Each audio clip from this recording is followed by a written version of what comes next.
Nagulat na lang ako nang malaman ko na magkakumpetensya pala ang mga magulang namin pagdating sa politika. Kaya sinabi ko sa tatay ko na wag na siyang mag-file ng candidacy dahil alam ko na ito na ang magiging katapusan namin ni Sol. At ang letter sender natin ngayon ay isang lalaki at itago na lang daw natin siya sa pangalang Ziki. At tawagin naman daw nating Sol ang anak ng kanilang vice mayor na kaklase niya at isang transfer din. Hindi sila naging close dahil nakatatak na sa isip nila na sila ay magkakumpetensya dahil pareho silang valedictorian sa dati nilang eskwela. Ang tatay ni Ziki ay isang abogado at ang kanilang pamilya ay hindi sumusuporta sa political view ng pamilya ni Sol. Kaya isa ito sa dahilan kung bakit sila palaging nagtuturingan na magkalaban dahil lahat ng pwedeng salihan ay sinasalihan nilang dalawa. Hanggang sa dumating na ang kanilang first quarter at inannounce na ang average nila 97.4 kay Ziki at 97.1 naman kay Sol. Rinig na rinig ni Ziki ang malakas na pag-iyak ni Sol sa loob ng banyo at kahit hindi magandang tignan, pinuntahan niya pa rin si Sol sa banyo para i-comfort. Dahil noong mga oras na yon ay pakiramdam ni Ziki na napakasama niyang lalaki kaya kinausap niya si Sol na galingan na lang sa susunod. Sumagot naman si Sol na babawi siya hanggang sa dumating ang kanilang second quarter at in-announce na naman ang average. 97.6 kay Ziki at 97.4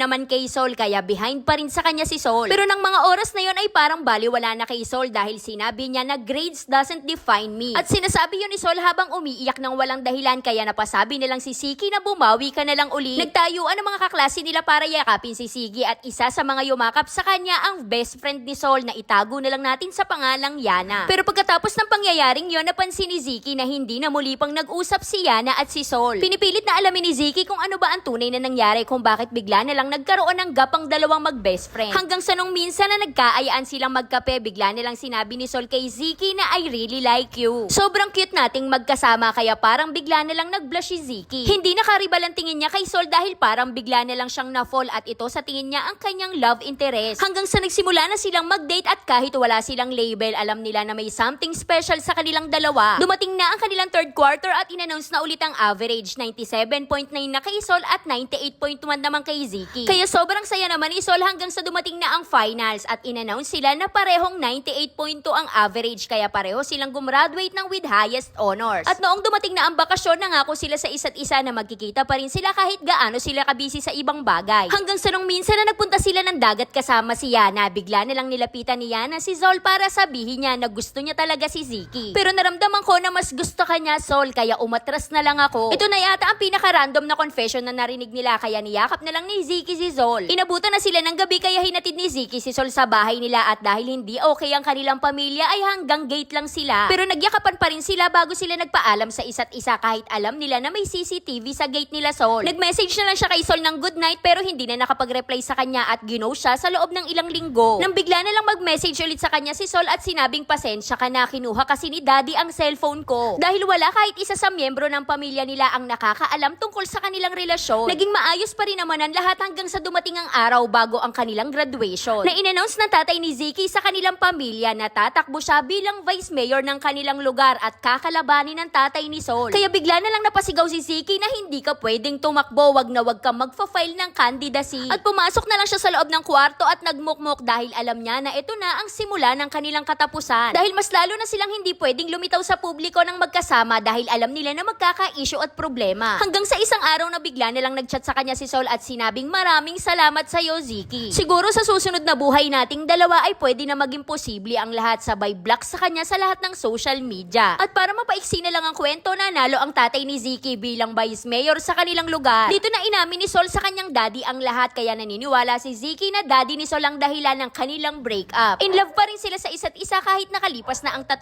taon at in-unblock na siya ni Sol. At ang sabi dito ni Ziki ay hindi ko na po alam ang gagawin ko dahil sobrang ganda niya pa rin at hindi talaga ako makamove on. Palagi akong minumulto ng mga memories namin dalawa kaya ano po ba ang dapat kong gawin? Kaya hanggang dito na lang Ate Charis. At tinatanong pa ba yan Ziki kung parehas naman kayong single bakit hindi mo ligawan ulit? Kasi yung termino naman ng pagiging vice mayor matatapos din naman yan pero pag naging mag-asawa na kayo panghabang buhay na yon. Saka paano mo mapapatunayan kay Sol at sa kanyang pamilya na deserve ka niya kasi nakakagigil kang hinamon dumiskarte boy. Ligawan mo na hanggat single pa dahil pag yan nagka-boyfriend wala ka na talagang pag-asa.